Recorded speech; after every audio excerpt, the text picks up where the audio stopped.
Hey everyone, Scotty Mo's back online. So, as you guys know, Lucy Connolly was released yesterday. Now, I just want to clarify, she's not cleared of all charges. Is on parole, so she's not living an innocent, stress-free life, and she still faces potential legal scrutiny. So she's not in the clear just yet.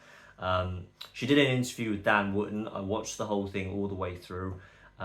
It was very insightful. There's a lot of information packed into that interview, but there's two things that I took out from that interview, and I want to mention them in this video. But before I do that, I just want to clarify my current position on Lucy Connolly's situation.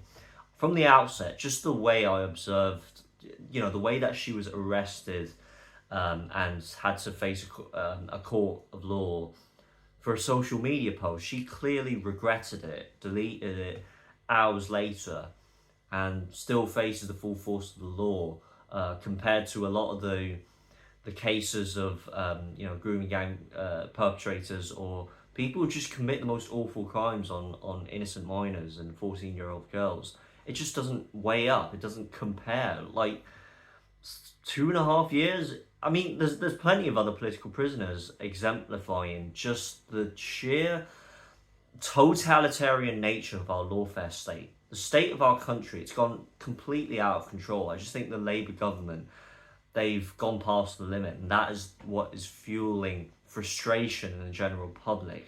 Is that when we see Wayne O'Rourke and Julie Sweeney, and obviously Peter Lynch, may his soul rest in peace. I just think, people have every damn right to be frustrated, angry, disappointed, and vent their anger towards the government. This is just completely ridiculous. So, during the course of that interview, she mentioned that from the outset, it was actually a Labour councillor or a member of the Labour Party or something along those lines, a supporter, whatever, who reported her to the police and made this whole thing go viral. Now, it wasn't the fact that they reported her for that kind of alarming, distressing tweet that she made, which people would interpret as inciting violence, when clearly she didn't. She said, "For all I care, do X, Y, and Z to the hotels and the people in it." It was the fact that they targeted her because she was married to a Tory councillor. Now, I think this is a way of scoring political points. I think this is potentially kind of non-institutional political gerrymandering.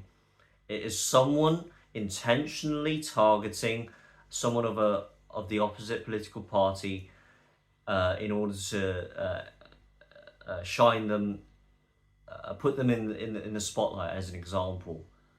Because there's no coincidence that the way that she was treated had nothing to do with the Labour Party being in power.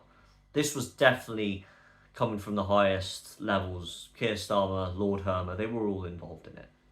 They must have been involved in it. So that was the fact that they targeted her simply because she was married to a Tory councillor. And throughout her court appearances, obviously she was asked a bunch of questions by the judiciary. She answered no comment, no comment, no comment. And they asked her a question: "Do you know Tommy Robinson? As in, do you personally know Tommy Robinson? Are you kind of associated with him on a personal kind of friendship, conversation, associate, business level?"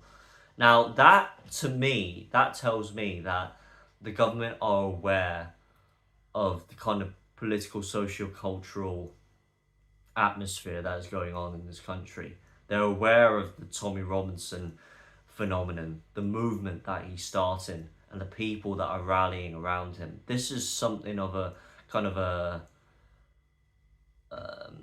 it's an attempt of political assassination, to assassinate, to kind of silence people into submission who associate themselves potentially with figures like Tommy Robinson, people who belong to that lot, and where Keir Starmer and the people on the left, people on the highest rungs of power, can target people who just speak out and don't follow along the same hymn sheet as the government, as the state, and refuse to submit to the Labour Party's demands. So this is this is a really interesting. You know, I wouldn't expect them to ask her that question, but obviously she answered no comment, and I really hope that she's going to be kind of confronting the right people with legal scrutiny. She said in that interview that she's definitely interested. Will be considering, sorry, um, sort of looking for legal scrutiny against the police, the prison guards who were manhandling her and pushing her into that jail cell where previously two prison inmates lost their lives. So she'll be kind of. I hope that she gets the right lawyers to sue these damn people. Like, this is just absolutely. Even the police officers as well who were involved in arresting her, surely they would have the right moral compass to know that intrinsically this is the wrong thing to do. This is not a moral, ethical thing to do, and they have to refuse that order. They simply can't comply.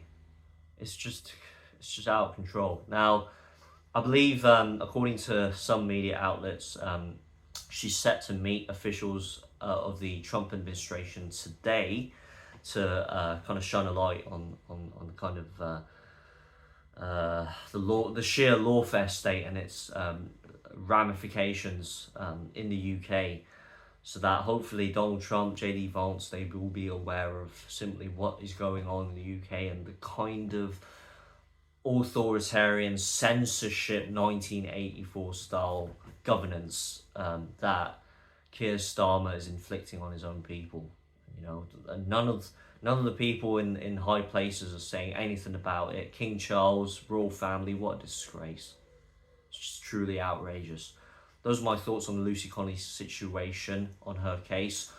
I think maybe, well, it was mentioned in an interview actually. Dan Wootton asked Lucy if you know, maybe this was kind of divine intervention and Lucy had to go through this in order for the following sequence of events to happen, where she's now in the position where she can present her case to the Trump administration, and hopefully this sends shivers to Keir Starmer and the entirety of the Labour Party, because you know, you can see the way that Keir Starmer, he was shivering and quivering beside Donald Trump when he came for a visit. And can you imagine when Donald Trump mentions Lucy? Keir Starmer, I think he picked the wrong victim, he picked the wrong target, and I think he will face a reckoning. I almost guarantee it. Finally, we might be able to see a kind of a major shift in the political, socio-cultural landscape here in the UK as a result of Lucy Connolly, this one person. Now, we must not forget the other political prisoners. We must not forget them. I've stressed this point time and time again, that the problem with Lucy Connolly is she takes centre stage in all of this, and it kind of overshadows a lot of the other cases related to other political prisoners, and you know, we mustn't forget them. But yeah, those are my thoughts. Lucy Connolly, let me know your thoughts down below, and yeah, let's see what happens. So, thank you very much for tuning in. I'll see you in the next one.